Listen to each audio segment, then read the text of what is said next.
Bueno, hoy vamos a ver la unidad correspondiente a personas jurídicas extranjeras, llamamos extranjería, derecho de extranjería. Antes de arrancar, como todas las clases, alguna pregunta, alguna consulta, duda, comentario que tengan respecto a lo que vimos hasta ahora por cualquiera de los dos profesores. ¿Todo bien? Bueno, sí. Una consulta. El profesor había dicho que había un manual de Ricardo Nissen pero ¿cuál es? Pues yo me miré todo, si no lo vi.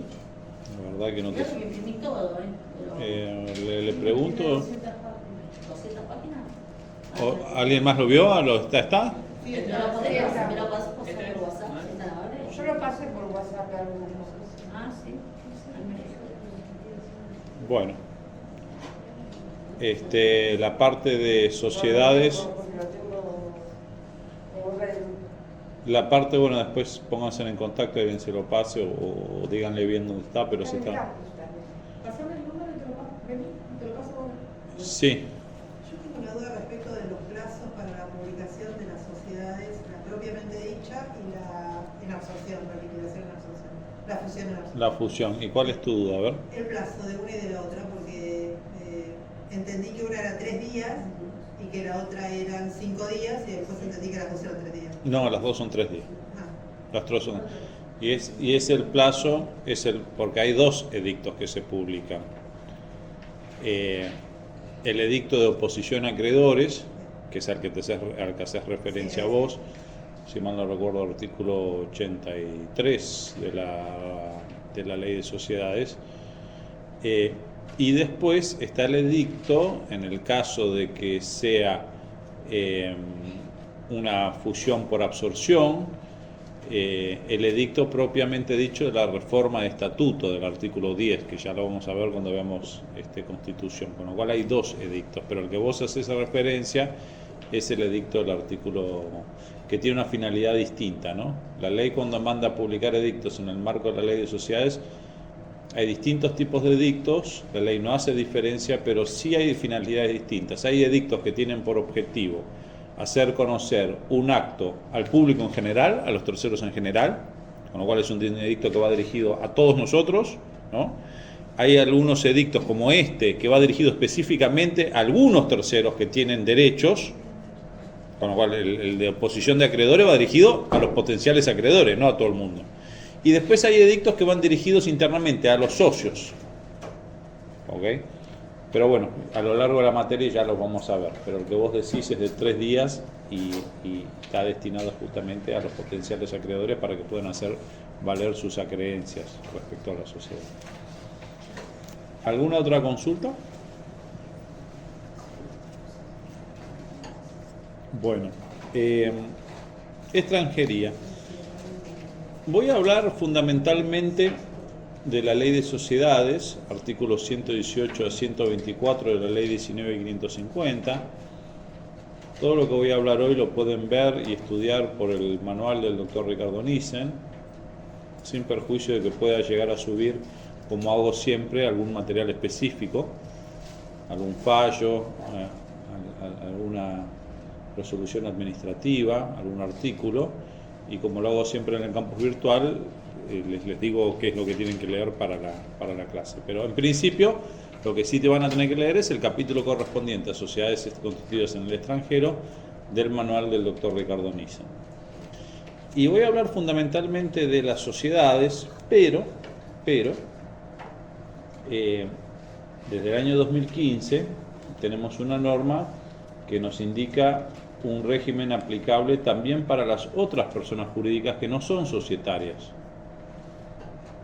Y esto, por ello lo dije, lo voy a repetir y probablemente lo vuelva a repetir porque sucede a lo largo de distintos temas que vamos viendo. Hasta el 2015 no había una regulación específica para muchas formas de personas jurídicas que no fueran societarias. Había un vacío legal bastante importante respecto a un montón de temas que sí estaban reguladas por la ley de sociedades, porque la ley de sociedades en definitiva fue la ley que reguló con mayor precisión a la persona jurídica societaria Y entonces, como por ahí habían otras personas jurídicas que no tenían una regulación específica, bueno, en definitiva se iba a buscar la solución a la ley de sociedades y pasó un montón de temas: resolución parcial del contrato, fusión, escisión antes del 2015, y también en extranjería. Pero inoportunidad de la persona jurídica, un montón de temas, nulidades, un montón de temas. Como no había una norma específica para los contratos plurilaterales de organización, sobre el cual ya voy a hablar en las próximas clases, se recurría a la ley de sociedades. A partir del 2015, el Código Civil y Comercial incorpora un montón de normas, ya no solamente para las sociedades, sino también para las demás personas jurídicas de derecho privado, y entre las cuales incluye una norma que regula la cuestión respecto de las personas jurídicas extranjeras o constituidas en extranjeras que no son sociedades. Porque antes de la reforma del Código no había ninguna norma que dijera qué hacemos, qué régimen legal le aplicamos a las personas jurídicas constituidas en extranjera que no son sociedades. Pues las sociedades tenían un régimen que era del 118 al 124. Y hoy tenemos una solución expresa. Y la solución está en la parte general de personas jurídicas de derecho privado del Código Civil y Comercial, particularmente en el artículo 150 del Código. El artículo 150 es un artículo que prevé la prelación normativa entre los distintos regímenes jurídicos o entre los distintos microsistemas normativos. ¿Qué significa esto? Bueno, significa que tenemos normas para las personas jurídicas que están previstas por el Código Civil en general, y tenemos normas para las personas jurídicas que están previstas en su propia ley específica, como es el caso de la ley de sociedades, como es el caso de la ley de cooperativas, como es el caso de las mutuales, que tienen una ley especial que se les aplica. Entonces, como hay normas generales para las personas jurídicas y normas especiales para las personas jurídicas, el artículo 150 lo que dice es, bueno, ¿cómo juegan, cómo se interactúan estos sistemas normativos distintos? Esto es lo que dice el 150, si quieren ahora lo podemos leer. Pero al final, una norma que pasó bastante por desapercibido, dice algo muy interesante en materia de extranjería. Dice, y a las demás personas jurídicas de derecho privado que son constituidas en extranjeras, se le va a aplicar el régimen de las sociedades extranjeras de la Ley General de Sociedades, con lo cual es una norma de reenvío. Esa norma lo que nos dice es que tenemos que ir a buscar la solución al régimen de la 19.550, también para las demás personas jurídicas de derecho privado constituidos en el extranjero. Si quieren leemos el 150, es una norma bastante interesante y bastante práctica.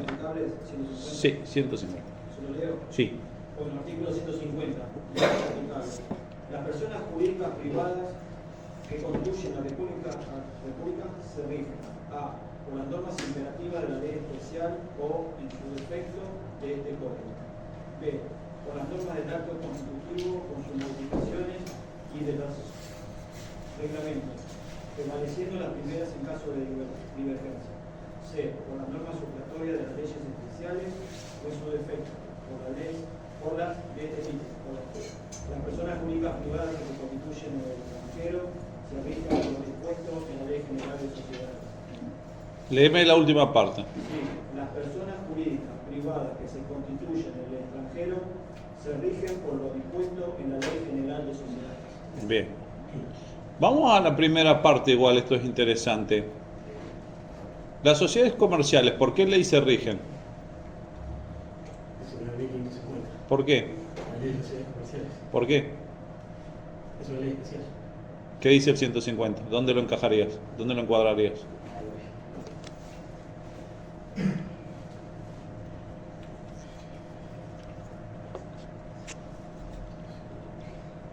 ¿Por qué?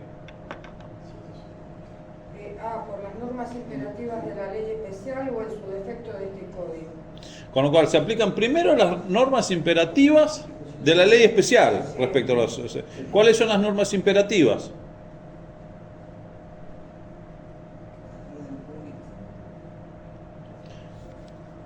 A ver, ¿cuáles son las normas imperativas? ¿Cuándo una norma es imperativa?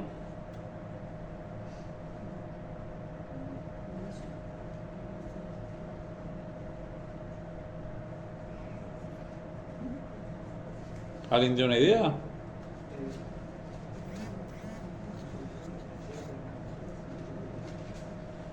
¿Nadie sabe lo que es una norma imperativa? Sí, es la que es indicativa. ¿Cómo? La que es indicativa. ¿De qué? ¿Qué indica? Y tiene que dar una orden. Como por ejemplo, Las que son de orden público. eso es otra cosa. Que no se puede prescindir de ellas. ¿Quién no puede prescindir de ellos? Los sujetos. ¿Por qué?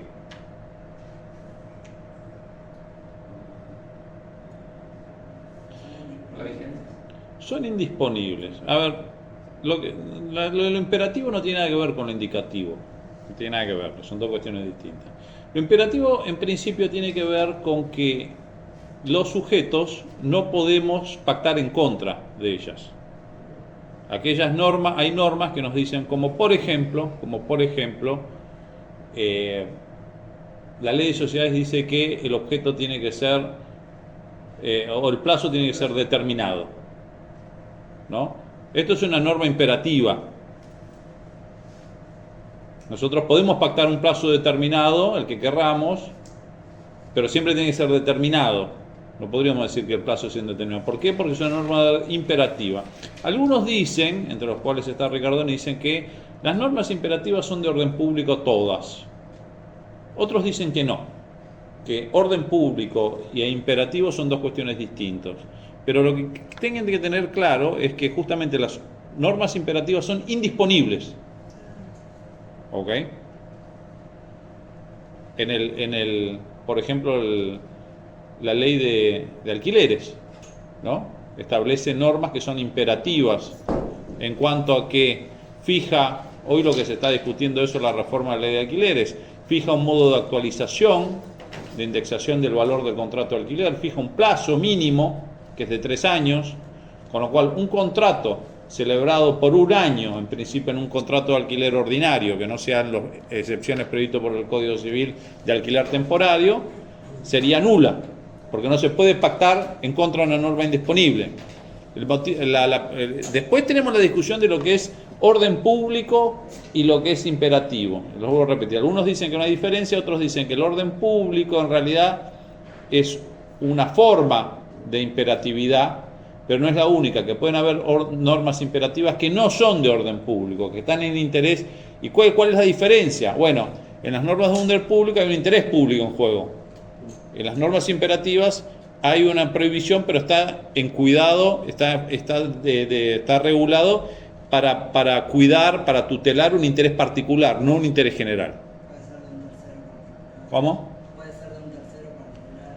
No un De las partes, aún de los terceros y de las partes que pueden estar involucradas, sí. pero no público.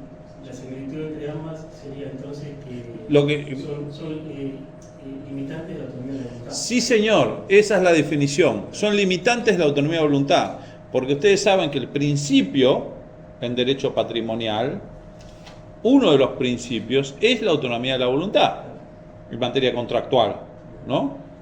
Podemos pactar lo que libremente dos o más sujetos libres pueden pactar voluntariamente aquello que quieran, con un límite. Y ese límite, esa frontera, la autonomía de la voluntad, justamente constituye lo indisponible. No lo partes, no lo pueden disponer. Con lo cual, nosotros podríamos pactar cualquier tipo de contrato, en principio. Ahora, yo no podría, por ejemplo, venderte mi nombre o mi libertad. Porque ahí la ley establece un límite. Dice, bueno, se pueden pactar, pero hasta acá. ¿Por qué pone un límite? Bueno, algunos dicen que siempre hay un interés público, otros dicen que cualquier límite es de interés público y otros dicen no. Hay límites que son normas de orden público, con lo cual está en juego el interés público, está en juego valores y principios fundamentales de la organización política y jurídica de una nación. En el caso, por ejemplo, que yo te venda mi libertad, estamos contradiciendo uno de los valores principales de nuestro ordenamiento jurídico. ¿Ok? Y otros dicen que bueno, hay normas que tienen esta característica, pero hay otras normas que simplemente no está en juego el orden público, sino lo que se tutela justamente es un interés particular. Y esto tiene que ver como consecuencia el régimen de nulidades, ¿no? Las nulidades absolutas son porque afectan el orden público. Las nulidades relativas es porque hay un interés particular afectado. Pero bueno, todo esto ya lo vamos a volver a refrescar cuando veamos nulidades. No era mi intención avanzar sobre este tema, pero ya que sacamos el 150, es importante que lo tengan presente porque ese artículo justamente le va a resolver, les va a decir cómo se aplican las normas de los microsistemas jurídicos respecto de las normas del Código Civil y Comercial, cómo interactúan y qué normas aplicamos primero y cuáles después. Vamos a la cuestión, ya entrando a la cuestión de extranjería. Pregunta, las personas jurídicas, ¿qué eran las personas jurídicas? ¿Cómo las? Derechos y obligaciones. Sí, esa es la noción, si ustedes quieren, la definición de persona, ¿no? De ahí hay una clasificación de personas humanas o jurídicas. Pero las personas jurídicas, ¿son susceptibles de tener nacionalidad? Y si quieren, vamos un paso atrás todavía, damos un paso atrás todavía. ¿Qué es la nacionalidad? Es un atributo de la persona, correcto. Es un atributo de la persona, sí. ¿Y qué implica este atributo? Las personas tenemos nacionalidad, o podemos tener nacionalidad. No todas, pero bueno. Eso le otorga un beneficio. La persona física, por ejemplo, otorga beneficio con respecto a otros, digamos, a terceros y a terceros. ¿Solamente beneficios? Yo digo, Y entonces, ¿qué significa esto? Cuando yo digo yo soy argentino, yo soy boliviano, soy norteamericano, ¿qué estoy diciendo? No es la existencia de la persona. ¿Cómo? La existencia de la persona jurídica. No, estoy hablando de las personas, no estamos ni siquiera de las personas jurídicas, estoy hablando de las personas. ¿En qué lugar indica que dónde es? No necesariamente. Yo puedo ser norteamericano y haber nacido en la Argentina, o viceversa. Con lo cual no necesariamente tiene que ver con el lugar de nacimiento, si ustedes quieren, o de erradicación. Porque hay un montón de extranjeros viviendo en la Argentina y hay un montón de argentinos viviendo en el extranjero, y eso no cambia la nacionalidad. ¿Vivir conforme a la ley que tiene ese Estado, ese país? Tampoco necesariamente, porque yo puedo ser un argentino viviendo en Paraguay y me tengo que sujetar a las leyes del Paraguay en cuanto a mi vida cotidiana, ¿no? O al revés, los extranjeros que viven en la República Argentina, un chileno, un inglés, un uruguayo viviendo en la República Argentina, tienen que acatar las normas argentinas en cuanto a su vida en nuestro territorio, ¿no? Que dicen, no, bueno, yo maté a alguien, pero quiero que me juzguen por la ley de Uruguay. Me aplican el Código Penal argentino. Yo quiero celebrar la compra de un inmueble, quiero sujetarme a las leyes de Uruguay. No, usted se tiene que sujetar, por más que los dos sean uruguayos. Tiene que ver con el registro. La nacionalidad es un vínculo entre un Estado y una persona. Y ese vínculo genera derechos y obligaciones. ¿Qué derechos y qué obligaciones? Bueno, depende en cada caso concreto, ¿no? Pero el Estado reconoce a esa persona como su ciudadano. Y en función a eso, podría decir como súbdito, pero está un poco pasado de moda. Pero en definitiva hay una relación, un vínculo, en donde el Estado reconoce a esa persona. Y en función a ese reconocimiento, le otorga derechos y le exige obligaciones. Entonces, esto es lo característico de la nacionalidad.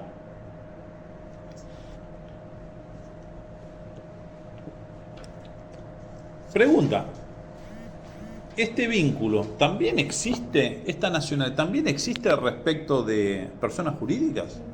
¿Las personas jurídicas pueden tener nacionalidad? ¿Estamos todos de acuerdo? En realidad hay dos teorías. Una que sostiene la existencia del reconocimiento de la nacionalidad en las sociedades, por ejemplo, y otra que la niega. Hay dos teorías. Bueno, ¿y ustedes qué creen? Se habla de personas. Y depende del lugar también, del lugar que se mire. Porque, por ejemplo, seguro si 13 es contrapuesto, al que invierte en un país le va a convenir que se aplique el reconocimiento de la nacionalidad en algún caso, y al mayor sector del capital extranjero al revés. Es buena la reflexión. Para que se Es buena la aplique reflexión. el derecho interno. ¿Pero ustedes qué creen? ¿Las sociedades, las personas jurídicas, son de ciertos países? ¿Son argentinas, uruguayas, norteamericanas, inglesas? Son constituidas en ese lugar representados. ¿Y eso qué significa? ¿Que tienen nacionalidad o que no la tienen? No tiene nacionalidad, o sea, donde ejercen su actividad puede ejercerlo acá, se puede haber constituido aquí, pero ejercen su actividad en Argentina y Eso es otra cosa, porque las personas humanas también. Yo nací acá y puedo realizar actividad acá y puedo ir a Brasil y realizar, pero soy argentino, o soy brasilero, o no soy ninguno de los dos, pero en definitiva puedo tener nacionalidad. Está fuera de discusión que las personas humanas podemos tener nacionalidad. La mayoría, la inmensa mayoría de la humanidad tiene una nacionalidad. En todo caso, si se reconoce la nacionalidad, tiene que ser distinta de la nacionalidad de las personas que lo conforman. Bueno, vamos un poco avanzando por ahí, porque... ¿Cómo? No, diga. No es una boludez lo que usted está planteando, no es una boludez. Porque hablamos mucho de las transnacionales y de la nacionalidad del capital. No es ninguna pavada lo que usted plantea, no es ninguna pavada. Bueno, el tema está, como todo en derecho, está en movimiento, está en debate, pero la primera gran cuestión, el primer gran estudio o resolución de este tema fue resuelto por un argentino. Sí, señor. El señor no Hipólito, sino Bernardo de Irigoyen. Don Bernardo de Irigoyen fue un político, diplomático y profesor de Derecho, reconocido profesor de Derecho internacional. Fue 2 veces gobernador de la provincia de Buenos Aires, senador, y entre los cargos que ocupó fue el de canciller del gobierno de Nicolás Avellaneda. Es decir, fue ministro de Relaciones Exteriores. Y durante su gestión, durante su mandato como ministro, le tocó actuar en un conflicto diplomático que rozó lo militar, que se suscitó durante el gobierno de Nicolás Avellaneda y tuvo las siguientes características. Les voy a decir más, no me lo tomen al pie de la letra porque siempre me olvido el detalle fino. Seguramente les voy a pasar algún material donde vean con exactitud lo que les voy a decir, pero les voy a dar más o menos un pantallazo general. El tema fue así. En la provincia de Santa Fe operaba un banco, que era el Banco de Londres, que era un banco cuya forma jurídica era una sociedad constituida en Londres. Ese banco, por autorización del gobierno de Santa Fe, estaba autorizado a emitir ciertos títulos públicos. La provincia de Santa Fe, en un momento, crea el Banco de la Provincia de Santa Fe, el banco público, estatal de la provincia de Santa Fe. El Banco de Londres no era el único banco privado que estaba autorizado a emitir esta cuasi moneda o moneda. Había otros bancos privados, pero la provincia lo que hace en ese momento es le revoca la autorización a toda la banca privada, porque dice: a partir de ahora tengo un banco oficial, con lo cual me voy a manejar con mi banco oficial. Para eso lo creé. Entonces, toda esta cuestión de emisión de títulos o de pseudomonedas, a partir de ahora va a ser a través del banco oficial, Banco de la Provincia de Santa Fe, y le revoco la autorización a todos los bancos privados, entre ellos el Banco de Londres. ¿El Banco de Londres qué hace? Le genera una corrida bancaria, porque como tenían un montón de títulos de deuda pública, se los presentan todos al cobro a la provincia con la intención, con la finalidad de negociar, de apretarlos para llegar a algún tipo que le concedan algún tipo de las cuestiones que no querían que le revocaran. Entonces, ¿qué hace la provincia de Santa Fe? La provincia de Santa Fe le inicia una denuncia penal. ¿A quién? A los directivos del banco. ¿ok? Le denuncian una denuncia penal, no tengo en claro, no recuerdo exactamente cuál era la figura penal, pero lo cierto es que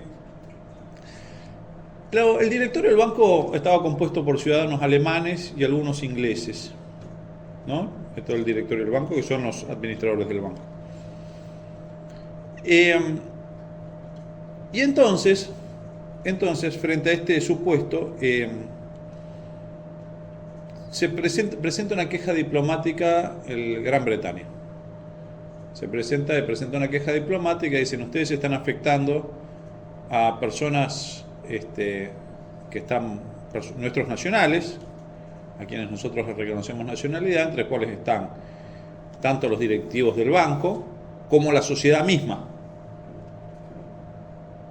Entonces, como son nuestros nacionales, nosotros queremos que se juzguen conforme a nuestras leyes, no conforme a las leyes de la República Argentina. Bueno, la justicia avanzó y como no obtuvieron respuesta, los británicos, como suelen hacer, suelen hacer, esa costumbre no la han perdido, para demostrar que iban en serio, a fondo con su pedido, lo que hacen es traen un buque cañonero que lo tenían apostado en Montevideo y bloquean el puerto de Rosario con amenaza de bombardear a Rosario si no le hacían lugar a sus reclamos. Con lo cual, algo que surge como una cuestión meramente judicial pasa a ser un conflicto diplomático en el límite de un conflicto bélico. Y ahí interviene Bernardo Irigoyen y redacta un memorándum, una carta, en donde desarrolla lo que después se conoce como la doctrina Irigoyen. Y la doctrina Irigoyen es una de las formas de encarar este problema de nacionalidad de las personas jurídicas que luego se adoptó en todo el mundo. Y es lo que tenemos regulado en nuestra ley de sociedades, porque de la doctrina Irigoyen se incorporó en el Código de Comercio y del Código de Comercio pasó a la ley de sociedades comerciales, luego Ley General de Sociedades. Con lo cual, todo el capítulo de extranjería que tenemos regulado hoy en la 19.550, artículos 118 al 124, está inspirado en el pensamiento de Bernardo Irigoyen, en la doctrina Irigoyen. ¿Y qué les dijo don Bernardo Irigoyen? Bueno, hay apostillas que no son extrajurídicas, pero siempre me gusta referenciarlas. Nissen las cuenta por ahí en algún libro. El abogado de los ingleses, que fue el que en definitiva le pidió una entrevista a Bernardo Irigoyen para decirle: miren, si no hacen lugar a nuestros pedidos, vamos a bombardear el puerto de Rosario. Fue un argentino que después fue presidente, fue Victorino de la Plaza, con lo cual dicen que Bernardo Irigoyen lo echó, le dijo que era un vendepatria, que como un argentino podría estar representando esos intereses, que le daba vergüenza. Bueno, años después fue presidente este señor.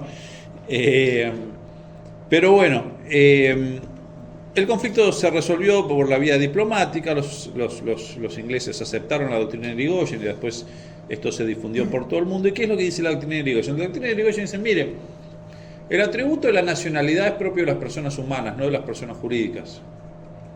Porque si entendemos que las personas jurídicas, particularmente las sociedades por acciones, tienen nacionalidad, nos encontramos con el problema de determinar qué es lo que determina la nacionalidad de una persona jurídica. Los socios ciertamente no, porque una sociedad anónima justamente la finalidad es que circule el capital, con lo cual todo el tiempo va cambiando de nacionalidad. Con lo cual lo que dijo Bernardo, dijo: no, en realidad se tiene que hablar de ley del lugar de creación, pero no de nacionalidad. Palabras más, palabras menos, esto fue lo que dijo Bernardo, esto es lo que resumidamente dice la doctrina Irigoyen. Es mucho más extensa y un poco más compleja, pero la idea central es esa. Esta es una forma de resolver la cuestión. Decimos: bueno, las personas jurídicas no tienen nacionalidad. Ese atributo de la personalidad es propio únicamente de los seres humanos. Las personas jurídicas en realidad no podemos hablar de nacionalidad, en todo caso tenemos ley del lugar de creación. ¿qué pasa? Pero claro, esto también tiene algunos problemas. Y en el mundo, esta teoría entra en crisis con la Primera Guerra Mundial. Unos pocos años después, Primera Guerra Mundial, sucede lo siguiente. ¿Qué tal? Ustedes saben, Primera Guerra Mundial, Gran Bretaña, Francia, enfrentadas a Alemania, el Imperio Austrohúngaro, ¿no? Y en Inglaterra, en Gran Bretaña, había una sociedad, la cual estaba constituida en Gran Bretaña, conforme a las leyes de Gran Bretaña. Esa sociedad tenía por objeto la producción y comercialización de acero. Ahora, ¿cuál era el problema? El problema era que esa sociedad estaba constituida por todas personas humanas que eran de nacionalidad alemana. Entonces Inglaterra o Gran Bretaña estaba en guerra con Alemania. Y el acero, como ustedes se imaginarán, es un recurso estratégico para ganar cualquier guerra. O sea, la producción de acero es una cuestión elemental para ganar o perder una guerra. Entonces, ¿qué dijeron los ingleses? Dijeron, miren, todo muy lindo con la doctrina de Irigoyen, pero nosotros no vamos a permitir que la producción de nuestro acero esté en manos de ciudadanos alemanes.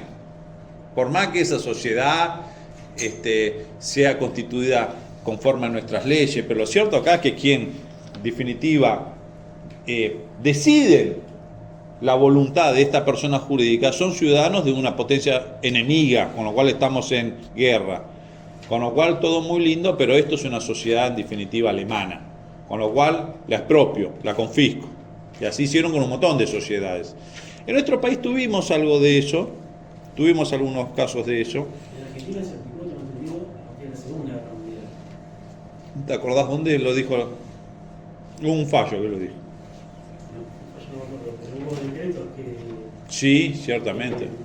Confiscaron un montón. De bienes. Sí, un montón de. Sí. Después de que Argentina declarara la guerra a Alemania, al eje. Sí, señor. Hubo una comisión. Pero el fallo que llegó a la Corte en donde el Estado argentino expropia bienes de personas jurídicas constituidas acá, pero integradas por ciudadanos alemanes, tenemos uno muy conocido que es el fallo Mer Química Argentina, que es un fallo que se estudia generalmente en derecho constitucional, porque lo que la Corte resolvió ahí en definitiva es que la justicia no puede inmiscuirse en la declaración de guerra, porque ¿qué es lo que se dijeron los de Mer Química? Dijeron, bueno, la declaración de guerra fue meramente formal, en realidad, nunca entramos en conflicto con Alemania, en un solo tiro entre argentinos y alemanes. Con lo cual esto es meramente formal, esto es un exceso que nos estén expropiando, porque acá no hay ningún peligro, además ya había terminado la guerra, y entonces la Corte lo que dijo ahí que la declaración de guerra en realidad es un tema político sobre el cual la justicia no se puede inmiscuir, es un tema no judiciable, con lo cual no desarrolló tanto el tema de la personalidad y el tema de la nacionalidad, lo encararon para otro lado. Pero sí es un problema relativo a la nacionalidad o no de las personas jurídicas de derecho privado. Con lo cual, tuvimos, por otro lado, otra corriente que dice, bueno, está muy bien esto, las personas jurídicas no son sujetas de ser nacionales o no, pero hay que ver en cada caso concreto. ¿Qué pasó hace poco, hace 1 o 2 años con el conflicto de Ucrania? Rusia y Ucrania. Hubo sanciones económicas contra Rusia. ¿A Rusia le embargaron todo? A ciudadanos rusos, ¿no? A sociedades rusas o propiedad de ciudadanos rusos le confiscaron un montón de bienes en toda Europa, en Estados Unidos, en todos lados. Y eran muchas sociedades que no eran sociedades constituidas en Rusia. La mayoría de esas sociedades, o casi todas esas sociedades, eran constituidas en el propio lugar o en un paraíso fiscal. Y sin embargo dijeron, mire, esto es muy lindo el tema de la nacionalidad, pero para nosotros ustedes, estos bienes son de un Estado beligerante, de un Estado enemigo, con lo cual los confiscamos igual.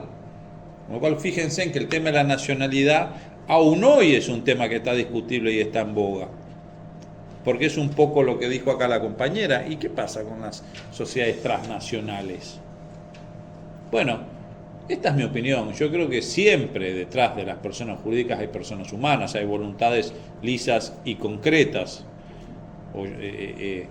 Y en definitiva es ahí donde los estados justamente se preocupan al momento de algún tipo de crisis política, económica o militar. Y es ahí donde cruje la teoría de la doctrina de Irigoyen, ¿no? Porque si las trato como si fueran neutrales o no tuvieran ninguna dirección contraria a los intereses del Estado, en algunos momentos puedo tener ciertos inconvenientes con esto. En nuestro país tenemos también tenemos las dos corrientes, curiosamente tenemos las dos teorías. La otra doctrina, la que dice que sí tiene nacionalidad, justamente elaboró un francés que se llama Nibouget, ¿no? Y la doctrina de Nibouget, bueno, es la que un poco les conté. Y en nuestro país tenemos una ley de defensa del patrimonio cultural. No me acuerdo el número de ley, después se los voy a pasar, que fue de la época de Duhalde, después del 2002-2001, después de la crisis del 2001-2002. Y esta ley establece que ciertos bienes de cierta actividad, particularmente la destinada a cuestiones culturales, algunos dicen que fue hecha a medida del Grupo Clarín,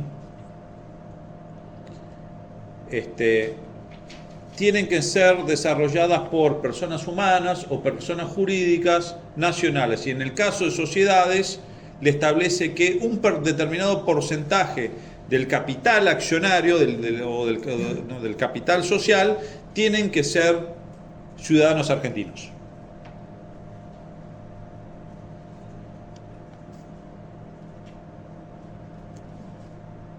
Entonces, y esto es común, muchos países tienen este tipo de normas en donde ciertas actividades que los estados consideran de interés estratégico O de soberanía.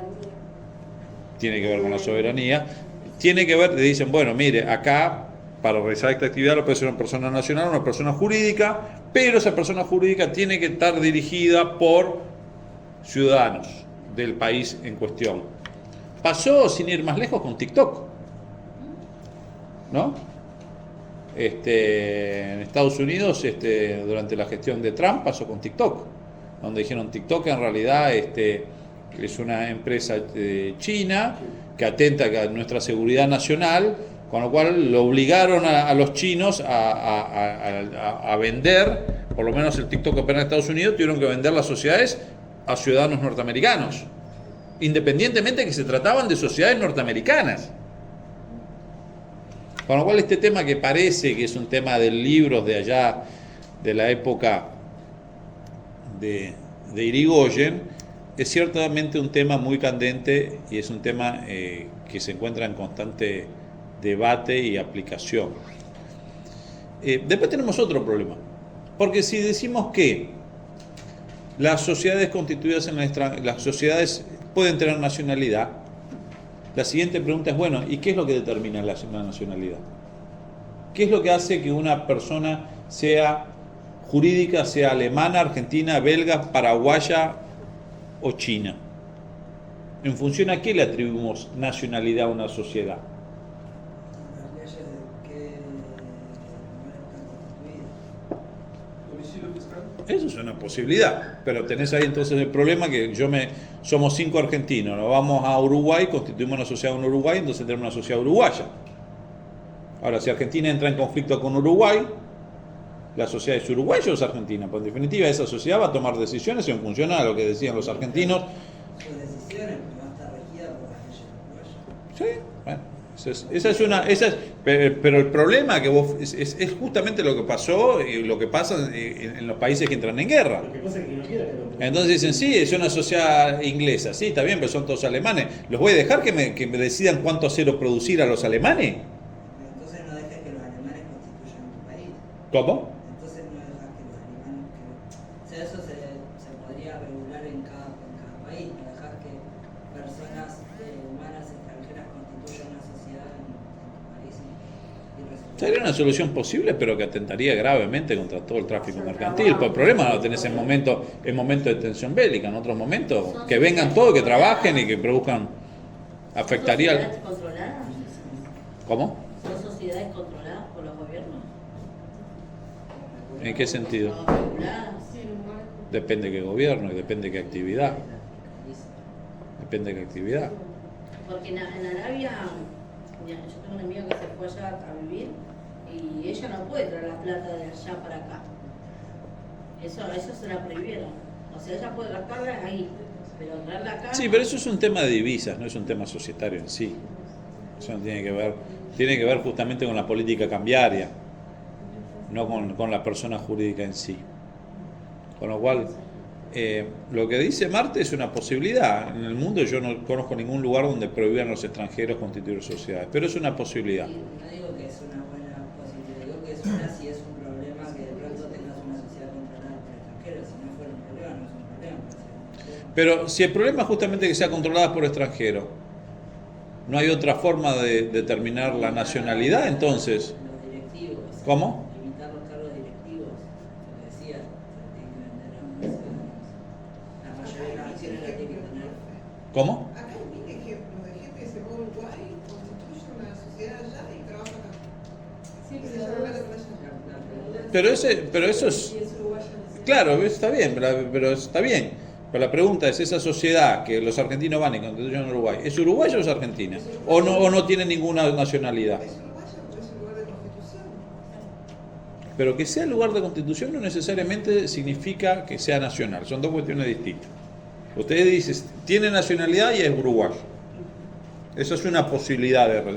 Para nuestra ley, si les adelanto, las sociedades no tienen nacionalidad.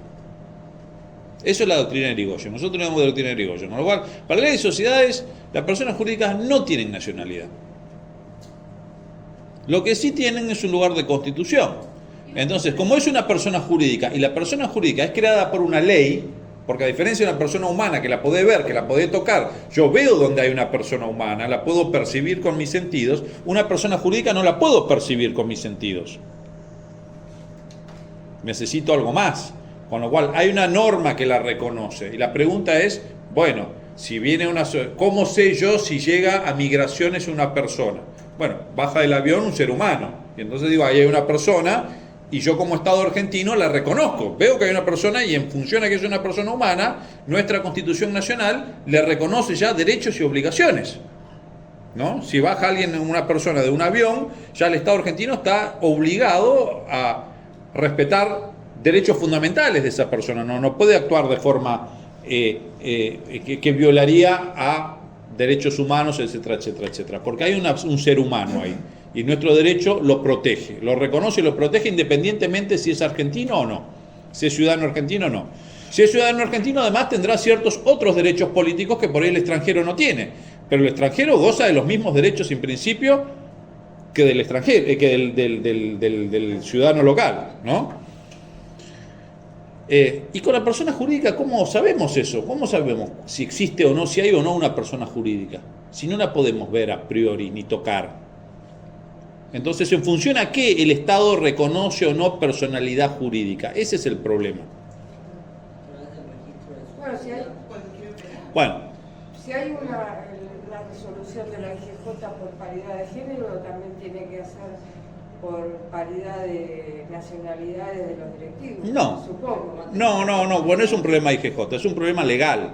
La IGJ actúa a nivel administrativo. Acá es una determinación del Estado argentino en función a cuándo reconocemos a una persona jurídica extranjera y cuándo no. Es una decisión. Es una decisión del Estado. ¿Cuándo nosotros vamos a reconocer cuando hay una persona jurídica? Así como es una decisión del Estado decir que todas las personas físicas o todas las personas humanas extranjeras gozan de los mismos derechos que los argentinos en principio. Es una decisión del Estado argentino. ¿Ok? La cual compartimos, por supuesto, pero podría ser otra decisión. Con lo cual, esa es una decisión que tomó el Estado. Ahora, respecto a las personas jurídicas, ¿qué hacemos con las personas? ¿Cuándo reconocemos que hay una persona jurídica o no? Y justamente como tenemos la teoría, como adoptamos la teoría de Irigoyen, lo que se resuelve, lo primero que dice nuestra ley al respecto es que las personas jurídicas, el Estado argentino nos va a reconocer como principio en función a su existencia conforme al lugar del Estado en donde se crearon. Con lo cual, para el Estado, para juzgar si hay una persona jurídica o no que se presenta en la República Argentina para actuar acá, no la va a juzgar conforme a nuestra ley. Va a decir, si para su ley, si para la ley del lugar de su creación, conforme a ese Estado, la reconoce como persona jurídica, si ese Estado la reconoce como persona jurídica, yo también. Nosotros también. No nos vamos a meter en si es persona jurídica o no. ¿Se entiende esto? Entonces, lo de la nacionalidad es una disquisición jurídica, digamos, porque la realidad efectiva es que es esto, donde se creó, de ahí se rige. Es una entelequia desde ya, esto también es una entelequia, pero tiene efectos prácticos. Es una decisión que adoptan los estados. No hay una solución posible. Podría la ley decir otra cosa. Podría la ley decir, solamente la vamos a reconocer en cuanto a nosotros también se adecúen algunas de nuestras normas. No lo dicen. Lo que dice nuestra norma es o que la mayoría sean extranjeros, los socios sean extranjeros,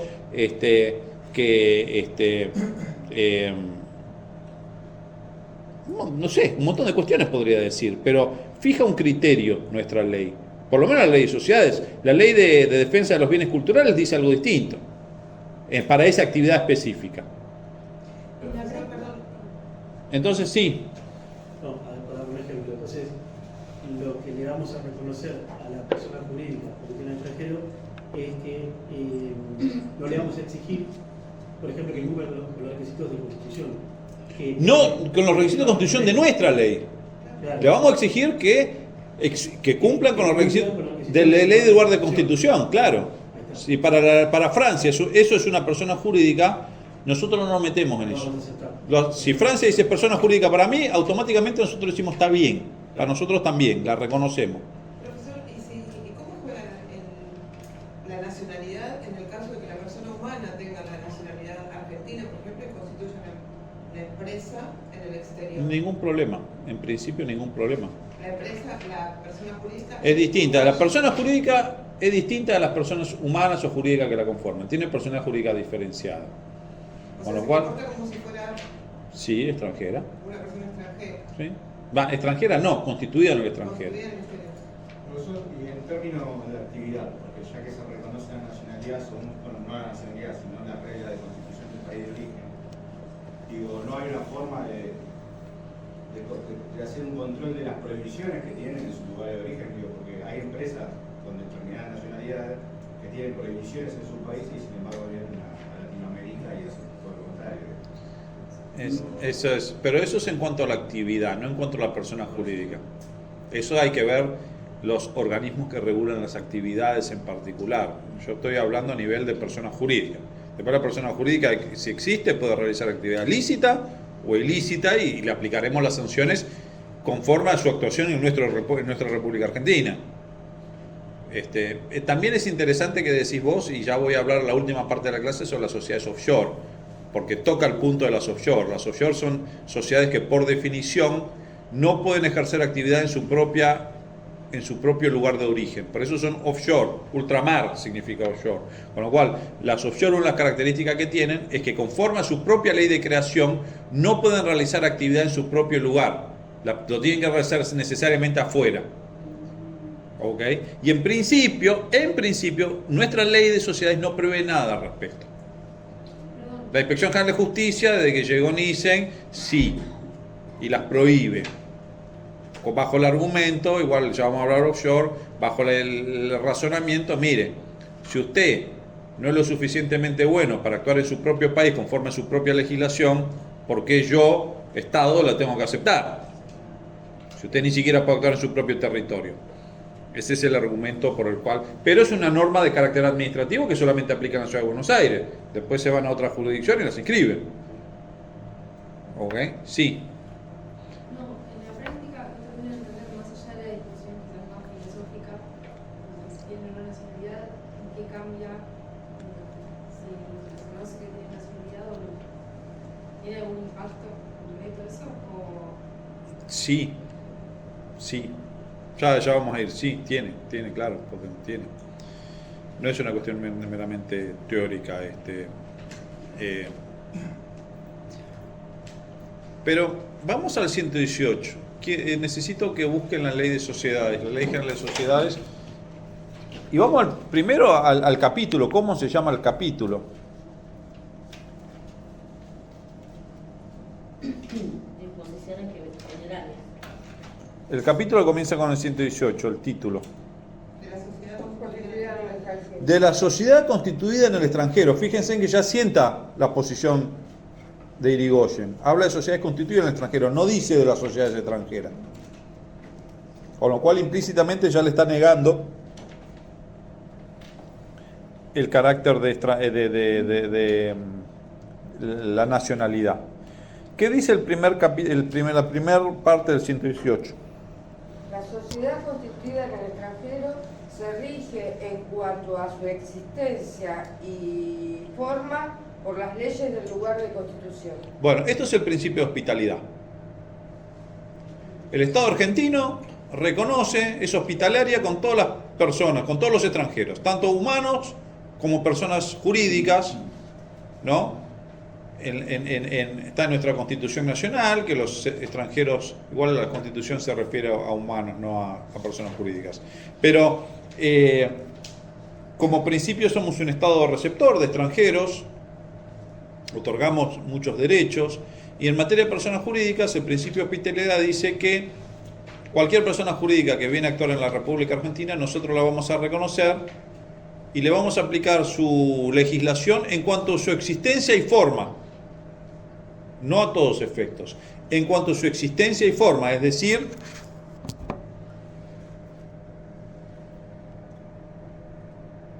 en cuanto a su carácter de personas jurídicas. ¿Cómo? ¿La forma se refiere al tipo? Sí, las formalidades.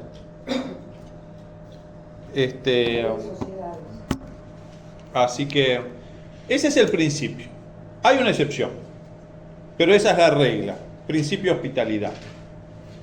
Ahora, si una persona jurídica extranjera quiere actuar en la República Argentina, nuestra ley le va a dar ciertos modos mediante los cuales puede operar y realizar actividad en nuestro país. Y de acuerdo a lo que quiera venir a hacer, o al modo en que quiera actuar en nuestro país, le va a exigir cosas distintas, le va a imponer requisitos distintos. Entonces, lo primero que dice la ley del 118 es, bueno, mire, si usted quiere venir a realizar actividad habitual en la República Argentina, usted se va a tener que inscribir como sucursal establecimiento permanente, representación o establecimiento permanente. Para el ejercicio habitual de actos comprendidos en su objeto social, establecer sucursal, asiento o cualquier otra especie de representación permanente. Debe, punto número 1. Sí. Acreditar la existencia de la sociedad con arreglo a las leyes de su país. Bien. 2. Fijar un domicilio en la República cumpliendo con la publicación e inscripción exigidas por esta ley para las sociedades que se constituyan en la República. 3. Justificar la decisión de crear dicha representación y designar la persona a cuyo cargo ella estará. Si se tratare de una sucursal, se determinará además el capital que se le asigne cuando corresponda por leyes especiales. Bien. Entonces, primer supuesto, una persona jurídica constituida en el extranjero quiere venir a realizar actividad habitual en el territorio de la República Argentina. Entonces la ley dice, bueno, tiene que cumplir con estos requisitos. Fijar un representante, fijar un domicilio, publicar el edicto, inscribirse, acreditar su existencia conforme a la ley del lugar de constitución, Y si lo exigieran las leyes especiales, asignar un capital. Cuando una sociedad viene a una persona jurídica viene a realizar actividad habitual? Porque acá se diferencia lo habitual de la actividad del acto aislado. Siga leyendo el segundo párrafo. Fijar un domicilio en la República. No, después. Bueno, y ya terminé con el 118. No. Puede ser que en el 2015. No, acto aislado le faltó. Es que está antes. Actos aislados. Ok. Se halla habilitada para realizar en el país actos aislados y estar en juicio. Ok. Con lo cual dice, las sociedades o las personas constituidas en la extranjera pueden realizar en nuestro país actos aislados y estar en juicio. Y para eso no necesitan ningún tipo de requisito. Para esas dos cuestiones. Y acto seguido, el tercer párrafo habla de la actividad habitual. Con lo cual, por un lado tenemos el acto aislado y por otro lado tenemos la actividad habitual. Entonces la pregunta es, ¿cuándo un acto es aislado y cuándo hay actividad habitual? Aislado es cuando no tiene que ver con su actividad habitual. Por ejemplo, no sé, comprar maquinaria. No tiene que ver con su actividad habitual. No es la primera vez que lo escucho, no está tan mal el razonamiento, pero no, o sea, no pasa por ahí. No es cuando es como el acto es esporádico Bueno, supongamos que yo tengo una sociedad constituida en el Brasil. o accidental. Supongamos que tengo una sociedad constituida en el Brasil. Y esa sociedad es ganadera. Se dedica a la cría de ganado. Entonces, vengo con mi sociedad, voy a decir brasileña, pero sabemos que no tiene nacionalidad, pero los efectos didácticos, vamos a decir que la sociedad brasileña, vengo con mi sociedad brasileña a la feria de la rural y compro el Gran Campeón para llevármelo de vuelta a Brasil a los efectos de mejorar la raza del ganado que crío. Es un acto que está comprendido dentro de mi objeto social, porque soy una sociedad ganadera. Sin embargo, vengo, solamente compro el toro y me lo llevo. Acto habitual, acto aislado. ¿Estamos de acuerdo? ¿Por qué no? ¿Por qué no sería aislado?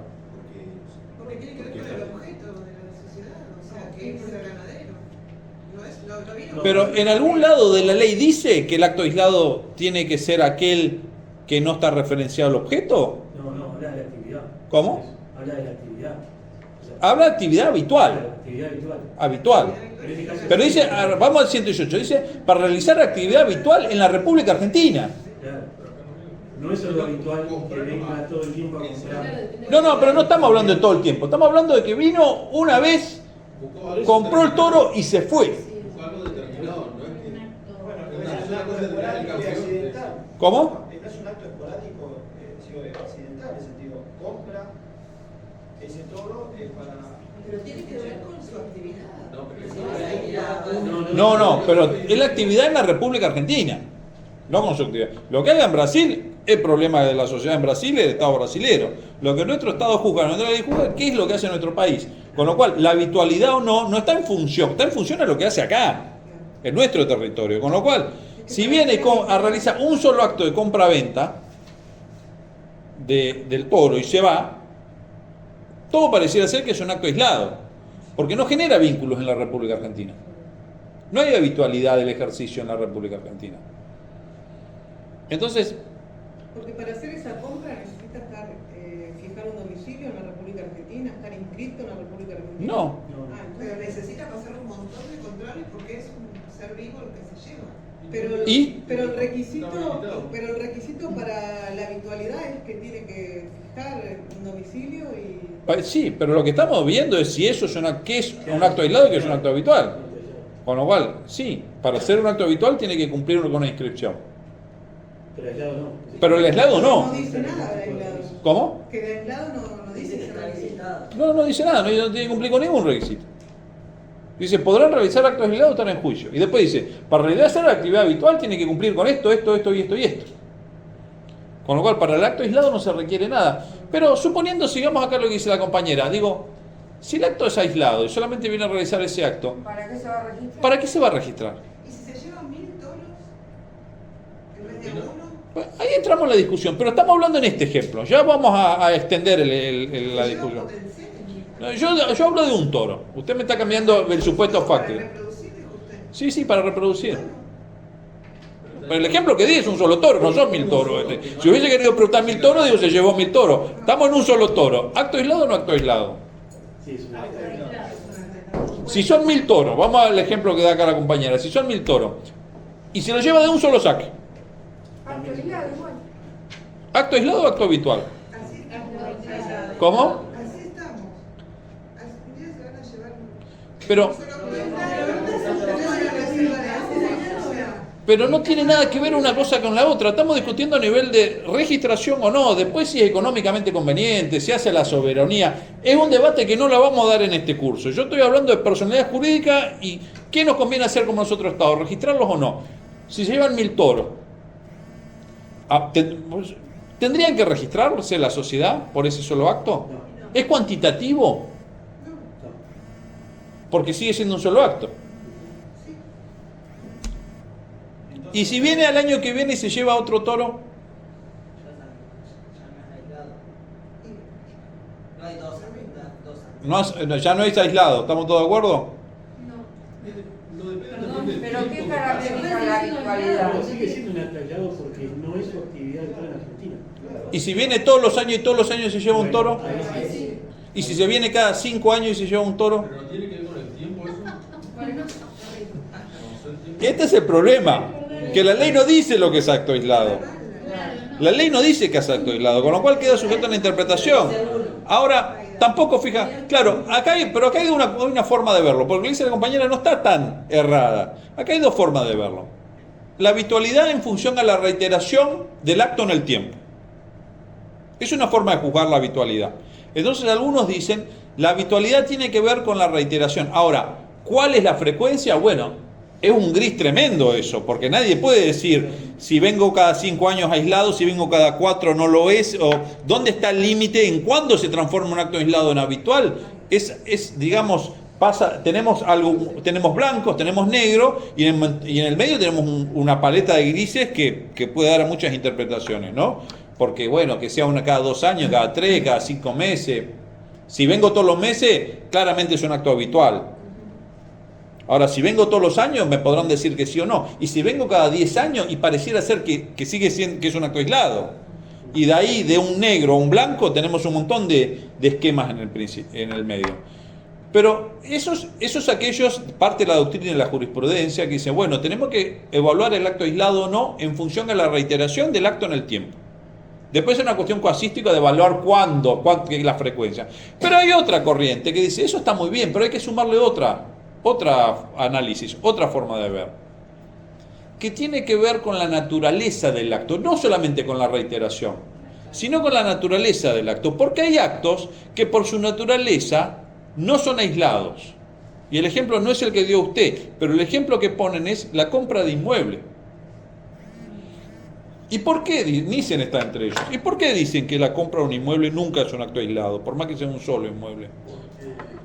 Quedaría el nombre de la sociedad. Porque genera efectos en el tiempo. El caso de los toros que se los llevan, se los llevó.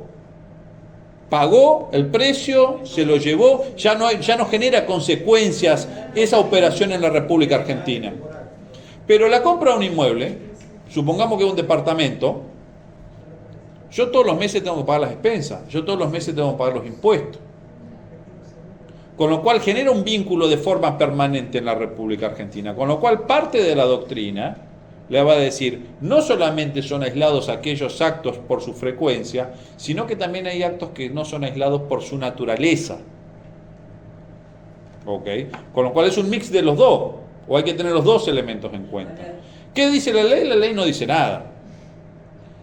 Tuvimos un caso en donde tuvimos varios casos, tuvimos un caso reciente también, pero tuvimos un leading case, un caso donde se discutió esto, que fue Confecciones Pozo, no me acuerdo la otra parte, ya me voy a acordar. Confecciones Pozo era una de las sociedades, ya me voy a acordar. Está en el material, se los voy a subir, lo tienen que leer. Hubo un fallo de Cámara y un fallo de Corte. ¿Qué fue lo que sucedió? Se los voy a simplificar porque era un poco más complejo. Había una sociedad que le había prestado dinero a otra sociedad. En realidad era más complejo porque en realidad las partes no era exactamente esa. Después la que le prestó dinero vendió el crédito a una tercera, pero no importa. Supongamos que el caso es este. Una sociedad le prestó dinero a otra sociedad. La sociedad que le prestó dinero es una sociedad extranjera que no se inscribió. Dijo es un acto aislado. Y la sociedad que recibió el dinero era una sociedad argentina. Y como garantía del préstamo se constituyó una hipoteca. ¿Ok? O sea que ese mutuo tenía garantía hipotecaria. La sociedad argentina, que era la que había recibido el dinero y la que había dado la hipoteca a favor de la sociedad extranjera, no pagó el crédito. Entonces la sociedad extranjera se presentó ante la justicia civil y ejecutó la garantía, ejecutó la hipoteca. Juicio hipotecario. En ese juicio, la sociedad argentina le dijo al juez, mire, esa sociedad extranjera no está inscrita en la República Argentina. Y este acto que realiza no es un acto aislado, es un acto habitual, porque me prestó plata, constituyó un derecho real en garantía, además yo le tenía que devolver todos los meses, con lo cual hay habitualidad en la operación. ¿Qué contestó? Con lo cual le dijo, mire, como no está inscrita, para el Estado argentino no puede ser persona jurídica, no le reconozca personalidad, y que si no es persona jurídica, no puede ejecutar un derecho. Porque para ser titular de un derecho y poder hacer valer ese derecho, tenés que ser persona, ente susceptible de adquirir derechos y contraer obligaciones. Si no sos persona, no puedes tener derecho, y si no puedes tener derecho, no puedes ejercerlos. ¿Se entiende el razonamiento? Bien. ¿Qué dijo la sociedad extranjera? Mire, esto es un acto aislado, porque en realidad esto es una sola operación. Está bien, yo cobro en cuota, pero es una sola operación. El juez de primera instancia le da la razón a la sociedad argentina. Le dice, mire, esto no es un acto aislado. Acá hay habitualidad, porque este contrato, este acto jurídico, tiene permanencia en el tiempo. Con lo cual, y usted no está inscripto. Como usted no está inscripto, entonces yo no le reconozco personalidad. En consecuencia, rechazo la demanda. El caso llega a la Cámara. Y la Cámara, de forma muy hábil, antes de resolver, dicta una medida mejor proveer. Ustedes saben lo que es una medida mejor proveer. Los tribunales de oficio pueden dictar algunas medidas para aclarar la situación, para aportar elementos, para arrimar elementos a la causa, para poder resolver mejor. Y lo hace de oficio. Como medida de mejor proveer, ¿qué hace la Cámara? Oficia al registro de la propiedad inmueble. ¿Y qué le dice al registro de la propiedad inmueble? Le pregunta, señor del registro de la propiedad inmueble, ¿esta sociedad extranjera tiene otros derechos reales inscriptos? Y el registro de la propiedad inmueble dice, sí, tiene 7 hipotecas más. Entonces, con ese argumento, la Cámara Civil, esto fue cuando todavía Hayton de Nolasco, que después fue jueza de la Corte, integraba la Cámara Civil, dijo, no, esto claramente no es un acto aislado, con lo cual la sociedad se debía haber inscrito. Y como no se inscribió, la consecuencia es que el Estado argentino no tiene por qué reconocer la personalidad jurídica. Y como no es una persona jurídica para el Estado argentino, no puede ejecutar un derecho. Esta es la doctrina de Rolifar con Confecciones Pozo. Ahí se me vino el nombre. Rolifar con Confecciones Pozo. Este caso llegó a la Corte. Y la Corte revocó el fallo de Cámara. Y le dijo, sí, es correcto, evidentemente acá no hay un acto aislado, porque la sociedad realizó más de una operación, es un acto habitual. Pero, conforme el segundo párrafo del 118, las personas jurídicas constituidas en el extranjero pueden estar en juicio, y no se requiere ningún tipo de inscripción para estar en juicio. Con lo cual revocó el fallo de Cámara. esto es un poco la historia de el acto aislado en la República Argentina, lo cual genera ciertas contradicciones, ciertas controversias, porque la ley no es clara, no califica cuando hay acto aislado, no dice qué es el acto aislado, con lo cual queda a interpretación de los operadores jurídicos, tanto de aquellos que asesoramos a las sociedades como de aquellos que tienen alguna potestad para resolver los eventuales conflictos, llámese la justicia o la Inspección General de Justicia o los organismos de control.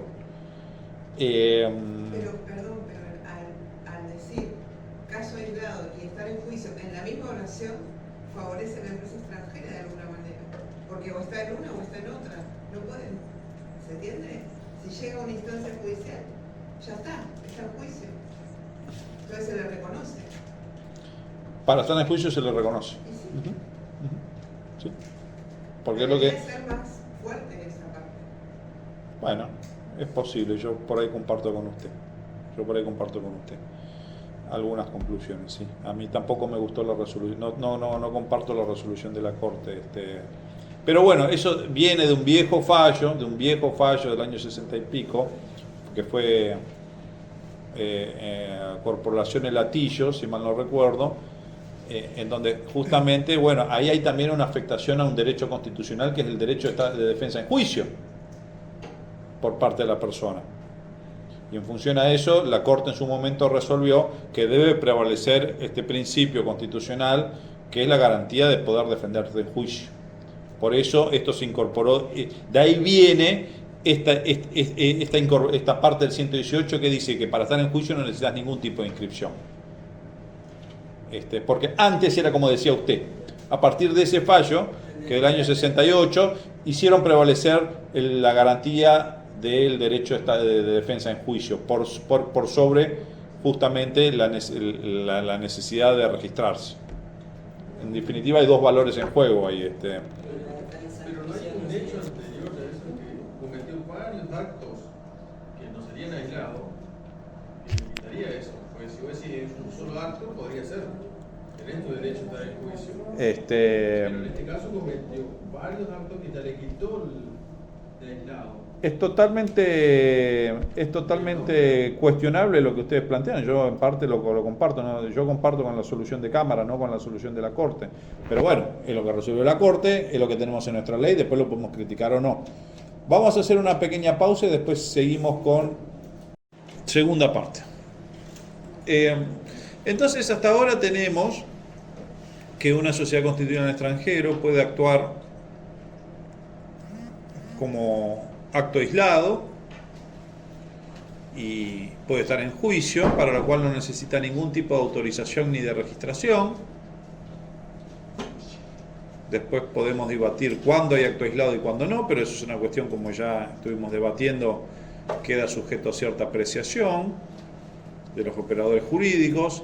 Después tenemos que nuestra ley establece que para que esa sociedad realice actividad habitual en nuestro país se tiene que registrar conforme a los requisitos que establece el artículo 118. Fijando una sucursal, establecimiento de representación permanente, tiene que fijar un domicilio en la República, designar un representante, acreditar su existencia conforme a la ley del lugar de constitución, etc. Pero nuestra ley prevé otra forma en la cual las personas jurídicas pueden actuar en nuestra República, que es lo que la doctrina denomina filial. Y esto es el artículo 123 de la Ley de Sociedades. Sí, por favor. Constitución de sociedad.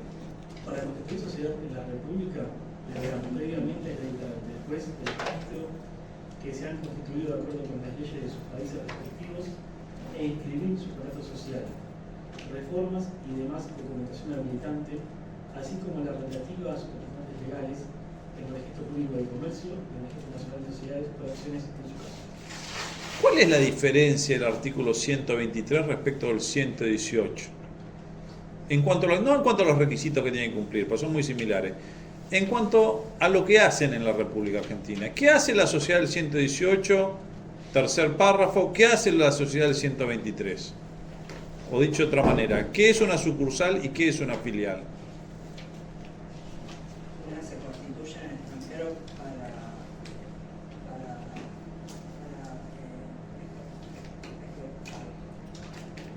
para tener actividades acá. Actividad habitual en la República Argentina, ¿sí? ¿Cuál? 118. Sí, y la 123, ¿qué es lo que hace? Puede ser que se asocie con una... Sí, señor. Sí, señor. Efectivamente. Es el caso en donde la sociedad extranjera o persona jurídica extranjera no viene a realizar actividad directa en la República Argentina, sino que únicamente lo que hace es ser socia de una persona jurídica local. Vayamos al plano societario. En este caso lo que hace, la ley habla de constituir sociedad. La doctrina, jurisprudencia unánime, dicen, bueno, cuando la ley dice constituir también es para participar. Es decir, que si después adquiere participaciones de una sociedad ya constituida, también tiene que cumplir con el 123, si no no tendría ningún sentido el 123, porque no constituyo y participo, compro una ya que ya está constituida y me evito inscribirme. Pero en definitiva, lo que es el supuesto de la 123 es cuando la sociedad no viene a actuar directamente, sino indirectamente. Y su actividad se va a limitar a participar, es decir, ejercer los derechos de socio de una sociedad local. Pero la que realice la actividad va a ser la sociedad argentina. ¿Se entiende? Vayamos al ejemplo de nuestra sociedad brasileña, de los toros. En este caso ya no es la sociedad brasileña que compra el toro o que viene a comprar habitualmente toros a la República Argentina. Viene todos los meses a comprar ganado en la República Argentina y se lo lleva a Brasil. Eso es un 118, con lo cual se tiene que inscribir en términos de 118 porque realiza actividad, compra y vende acá en la República Argentina. En este caso la sociedad brasileña lo que va a hacer es adquirir participaciones de una sociedad argentina. Pero la que va a realizar la actividad en la República Argentina, la que va a comprar y vender los toros, es la sociedad argentina. La sociedad brasileña en este caso lo único que va a hacer es ejercer los derechos de socios, nada más. Es decir, los derechos políticos y económicos emergentes del carácter de accionista. Nada más. No puede realizar directamente actividad. En ese caso, digamos, ¿no se tiene en cuenta bien cuánto compran de la sociedad argentina? Porque si compran más del 50%... Buena pregunta. Bueno, en algún momento se discutió esto. En algún momento dijeron, bueno, en realidad si compra el 0,1%, ¿por qué se tiene que inscribir? Si es una participación insignificante. Lo cierto es que la jurisprudencia hace muchos años dijo, acá la ley no hace diferencia, con lo cual por más que compre el 0,1%, si viene a participar en la sociedad argentina, se tiene que inscribir en la República Argentina. ¿Por qué? ¿Cuál es el fundamento de la inscripción en la República Argentina? Porque necesitamos saber justamente que existe esa persona conforme a su ley del lugar de constitución y quiénes son. Con lo cual, al ejercer algún tipo de actividad, no cualquier actividad, sino la actividad societaria específicamente, se tienen que inscribir. Sí, su pregunta. ¿Le puedo hacer una consulta? Sí. Usted habla de societario. Cuando uno, Renault, hablamos de Renault, está en Argentina y está en Brasil. Sí. Hay Renault que se hacen acá, que son nacionales. Correcto. Y Renault que son de Brasil. Correcto. Pero hay, como sea Renault, Kangoo, Stamp Guay, creo que se llama Guay, que son las Kangoo. Sí. La trae que son diferentes el modelo de nacionales con lo que se hace acá en Argentina. Hay una diferencia en la parte de adelante. Pero la diferencia del precio es diferente también. No es el mismo. Uh-huh. Pero cuando vos comprás ese vehículo que es importado, no te ponen acá el domicilio cuando haces la compra de ese... Pero, a ver, eso es una cuestión de producción del modelo. A ver, pueden suceder muchas cosas, no lo sé. Puede suceder.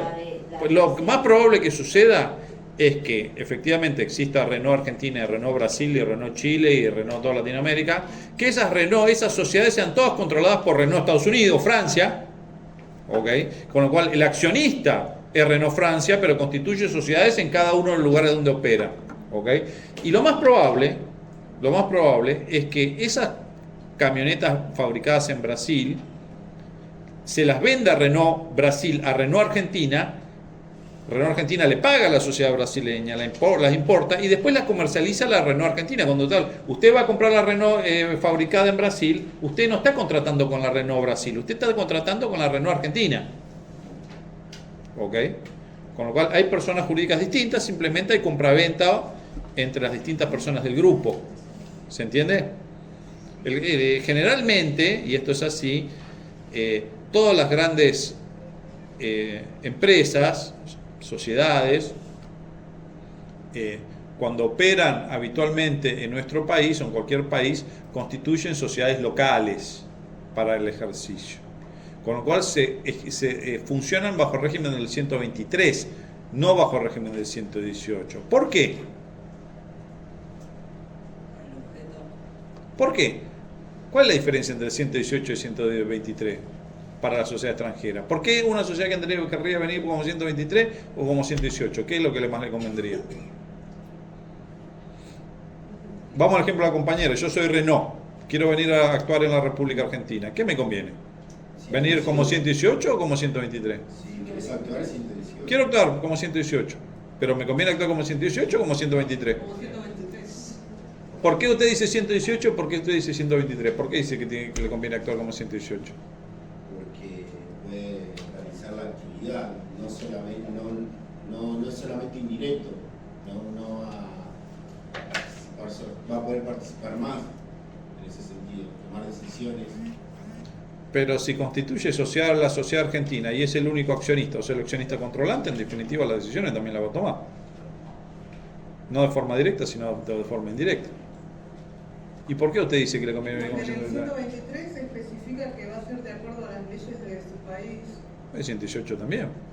No sé, me parece que es un tema de responsabilidad, me parece que si quieren Les voy a contar un cuentito para los que somos ya un poco más grandes y vivimos el 2001. ¿No? Usted no.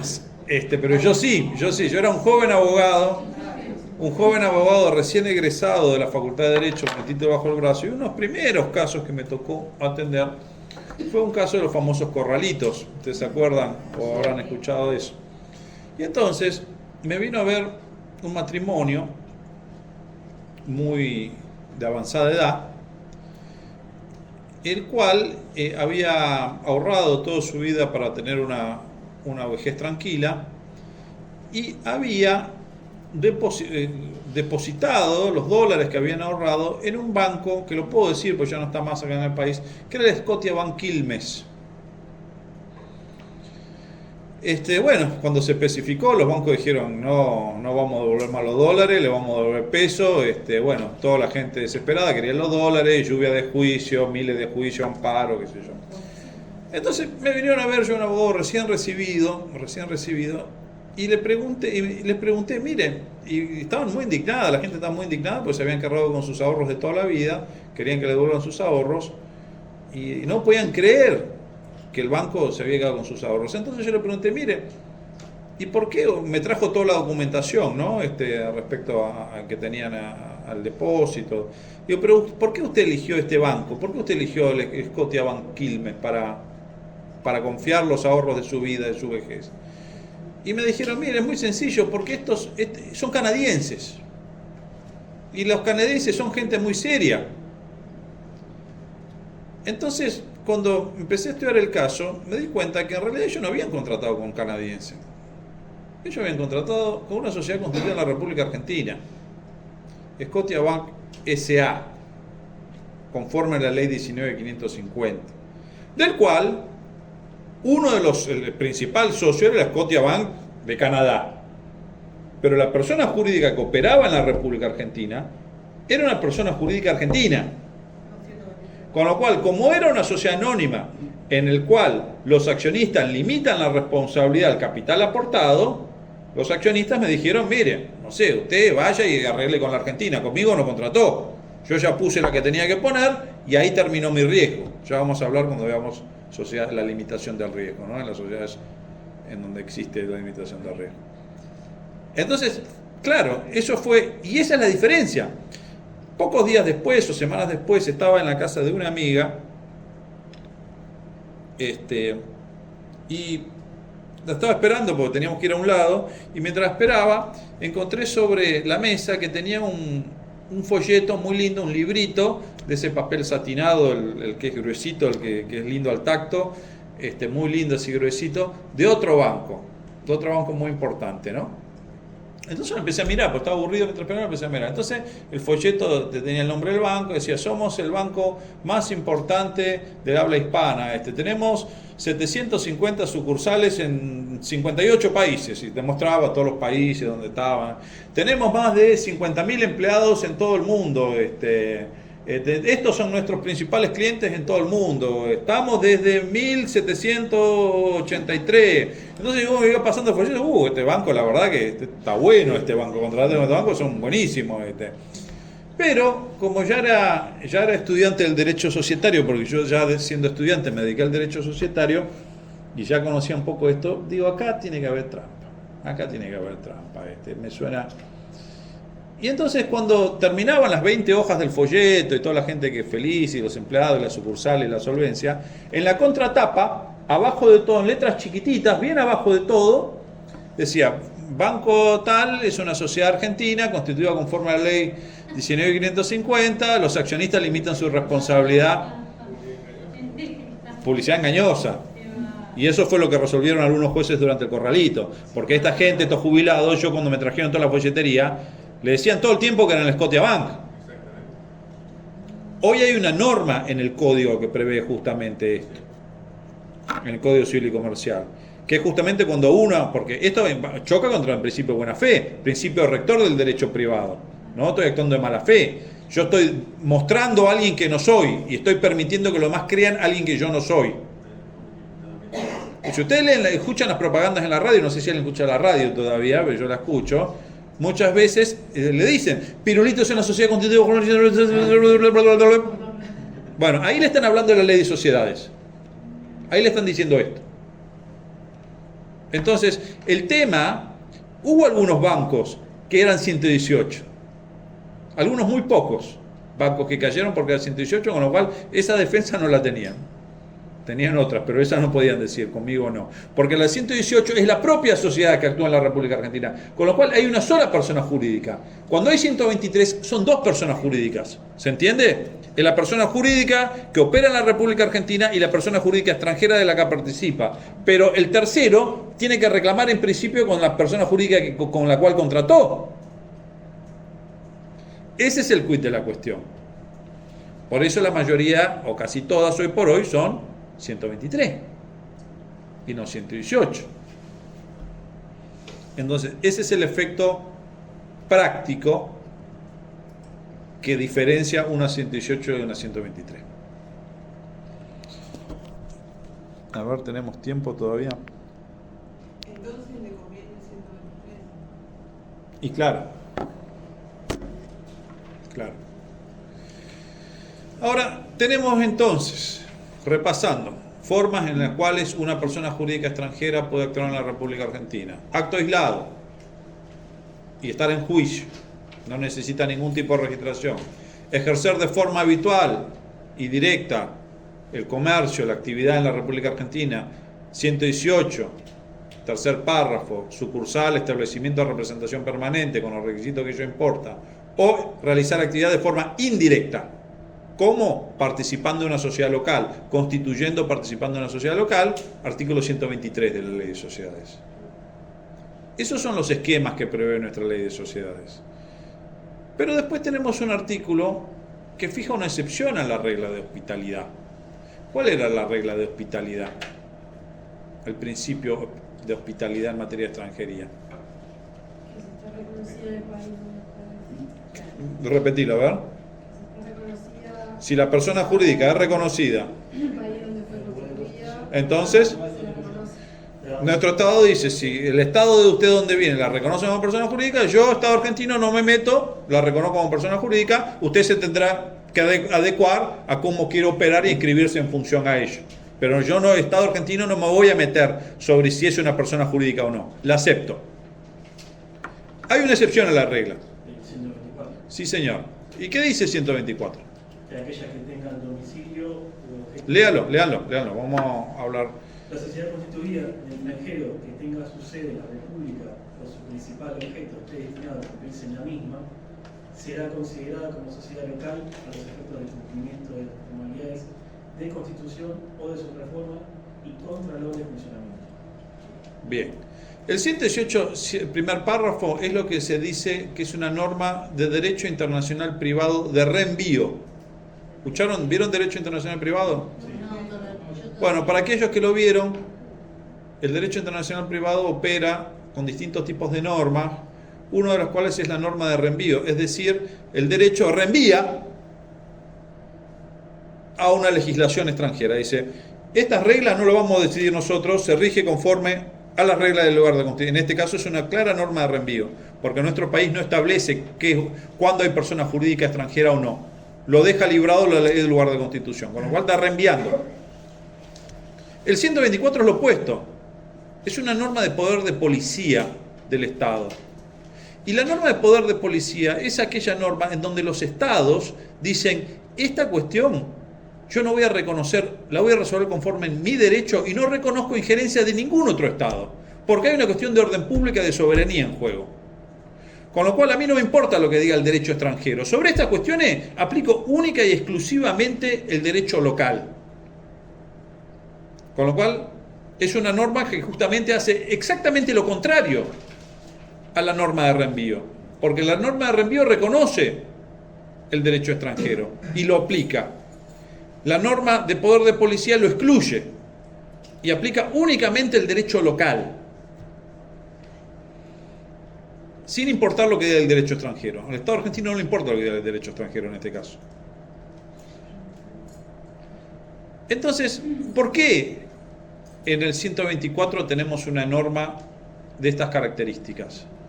¿Qué es lo que el legislador quiere prever? ¿Por qué reguló esto de esta manera? ¿Por qué en un caso le dice, sí, mire, vamos a ver lo que dice el Estado extranjero, y en otro caso dice, no me importa lo que diga el derecho extranjero, lo resuelvo conforme a mi derecho? ¿Por qué? Porque tiene sede. ¿Cómo? Porque tiene una sede.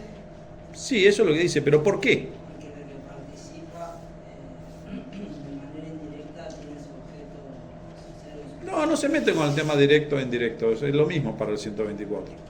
Puede ser que trate de tema de orden público, de que la empresa...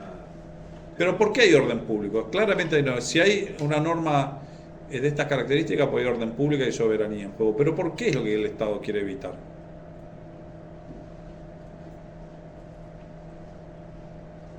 Quiere evitar el vaciamiento de la empresa, el pago a los trabajadores.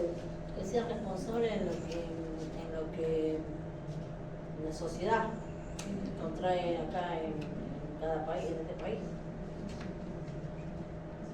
La obligación. Lo que el Estado está previendo en este artículo es el fraude. ¿Y en qué consiste el fraude? ¿En qué consiste el fraude acá? En que yo vaya al Uruguay o cualquier otro país, constituya una sociedad, me sujete bajo esas reglas para evitar aplicar el derecho argentino. Entonces el Estado argentino dice, mire, yo lo reconozco, pero si usted viene principalmente a actuar en la República Argentina, no vaya a otro país a constituirse para después volver y actuar en la República Argentina. ¿Se entiende?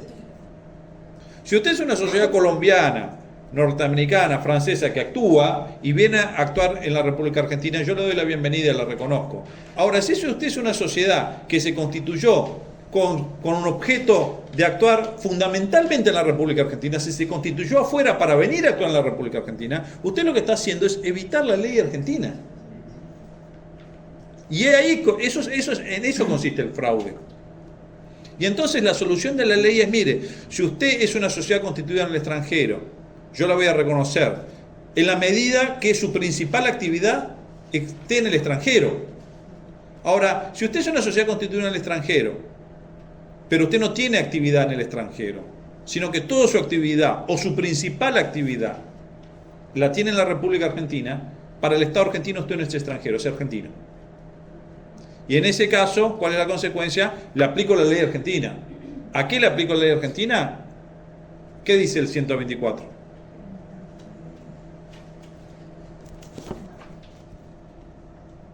La sociedad constituida en el extranjero que tenga sede en la República o su principal objeto esté destinado a cumplirse en la misma, será considerada como sociedad local, a los efectos del cumplimiento de las formalidades de constitución o de su reforma, y Contralor en funcionamiento.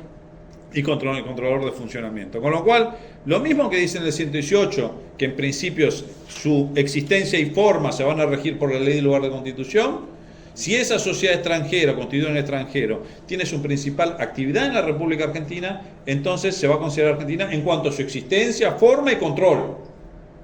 Acá se ve reflejada la doctrina de Irigoyen. ¿Cómo? Acá se ve reflejada la doctrina de Irigoyen. Sí, claro, es un quiebro del principio de la hospitalidad.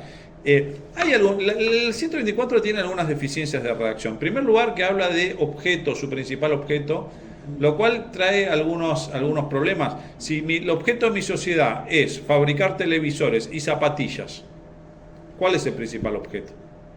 ¿Fabricar televisores o fabricar zapatillas? Pero dos, televisores y zapatillas. Fabricación de... ¿Cómo puede? Entonces, en realidad, lo que interpreta la doctrina, la jurisprudencia, es en realidad lo que se debe medir no es el objeto, sino lo que la sociedad hace, que es la actividad. Con lo cual, lo que debemos prever es cuál es la actividad que la sociedad, independientemente de su objeto. Por objeto puede ser múltiple. Tenemos que ver qué es efectivamente lo que hace. La segunda cuestión es en cuanto a la sanción. Dice, se aplica el derecho local en cuanto a su forma, existencia y control. Está bien. ¿Y qué norma del derecho local le aplicamos? ¿Qué es lo que hacemos con esa sociedad? ¿Qué es una sociedad irregular? ¿Cuál es la sanción? Perfecto, le aplicamos el derecho local. ¿Qué parte del derecho local? ¿Qué hacemos con esas sociedades? Eso tampoco está claro y dio lugar a encendidos debates. Estamos medio sobre la hora. Vamos a cortar acá por hoy. La clase que viene voy a terminar de hablar sobre extranjeras. Vamos a ver sociedades offshore y vamos a ver un poco cómo reglamentó la Inspección de Justicia el estado de esta cuestión hoy, a partir de, todas las normas que dictó la IGJ al respecto y los vacíos legales que hay en esto, que son tremendos, que en parte, la Inspección de Justicia trata de llenar algunas lagunas de derecho, algunas cuestiones que no están previstas expresamente en la normativa, para que este sistema pueda funcionar un poco armónicamente. Así que yo le voy a subir las clases como siempre. Lean el capítulo extranjería del manual del Dr. Nissen, y yo le voy a subir algunos fallos, el de Rolifar y algún otro artículo para que ustedes también complementen esta cuestión. La clase que viene vamos a seguir viendo el tema del 124, pero ya enfocado específicamente a la problemática de las sociedades offshore. ¿El viernes con vos? Sí, el viernes vengo yo.